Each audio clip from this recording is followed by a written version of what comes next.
2 ساڵ بەسەرکردنەوەی کۆمەڵگەی پزیشکی بەخشین لە کەرکووک تێدەپەڕێت. چارەخوازان و سەردانیکەرانی دڵخۆشن بەبوونی کۆمەڵگەی بەخشین لە کەرکووک کە ئامانج لێی خزمەتکردنێکی قازانجنەویستانەی چین و توێژەکانی شارەکەیە. خۆشحاڵیم بکردنەوەی ئەم بەخشینە لێرە و یعنی دکتۆری باشی هەیە، خەڵکی باشی تایە، دەرمانەکانی باشە، یعنی زۆر لەگەڵ خەڵکا باشن لێرە. یعنی تێ بۆ خەڵک زۆر گونجاوە و هەم مناسبن یعنی دکتۆرەکان ئەو فەحسی کە بۆ خەڵکی ئەکەن زۆر باشە، یعنی زۆر بە سەنی ئیشاعی لە بازار بە 15,000 لێرە بە 8,000 سۆنەری بە 10,000 بازار 15,000 بۆ خەڵک فەرقی زۆر فەرقی هەیە. داواکانەژی باشە، دکتۆرەکانە شەر باشە. وەڵام منەوە تقریبان بێزگەلەوەی کەوا ئێستا بۆ نەخۆشیە ترات بووم پێشتش بۆ زەختوانە دکتۆر حەیدەر بوو، یعنی بەڕاستی یعنی ئیسفادەم کردووە.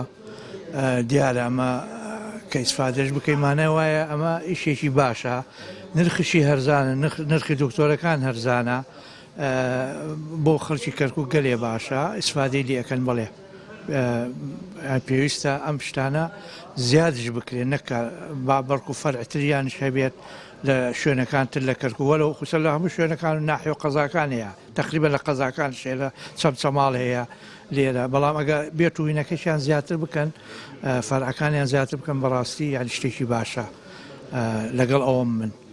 دیارە 2 ساڵ لەمەوبەر و لە ڕۆژێکی وەکو ئەمڕۆدا لە مەراسیمێکی سادەدا کارمەندان و بەڕێوەبەری کۆمەڵگەی پزیشکی بەخشین لە کەرکووک باڵێنیاندا خزمەتی زیاتری هاوڵاتیان بکەن. بەڕێوەبەری بەخشینیش ڕایگەاند لە ماوەی ئەم 2 ساڵەی ڕابردوو زیاتر لە 200,000 کەس سەردانی کۆمەڵگەکەیان کردووە. سپاس بۆیەوە. دیارە کۆمەڵگەی پزیشکی بەخشین لە سەرەتای دەست بەکاربوونیەوە بەردەوامە لە خزمەت. ئەو خزمەتێک کە کردومانە بە پێی ئەوەی کە ئێستا لە بەرەسمانە ئێمە لە ماوەی ئەم 2 ساڵەدا زیاتر لە 200,000 نەخۆش سەردانی کردوین، بەبێ ئەوەی کەمە بۆ نمونە سەرچاوەیەکی ڕاگەاندنی بەهێز لە پشتمان نەبووە کە بمانگەێنێت تا ئەوەی کە توانیمان پەیجەکەی خۆمان بە قووەتکەین و گەیشتینەوەی کە بگەینە زۆربەی هاوڵاتیانی ئەم شارە.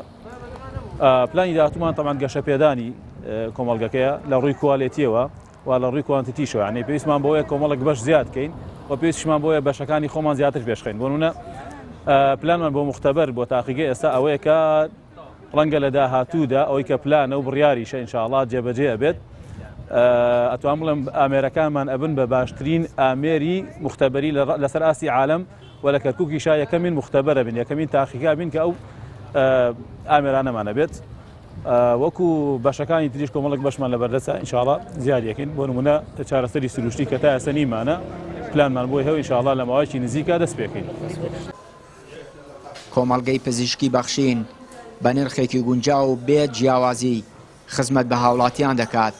هەر بە پێ ئامارەکانی بەردەستیش بەشێک لە چارەخوازانی کۆمەڵگەکە عەرەب و تورکمانن. قەرەباڵغی و پێویستی شاری کەرکووک وای کردووە پلانی زیاتریان بۆ فراوانکردنی کۆمەڵگەی پزیشکی بەخشین هەبێت.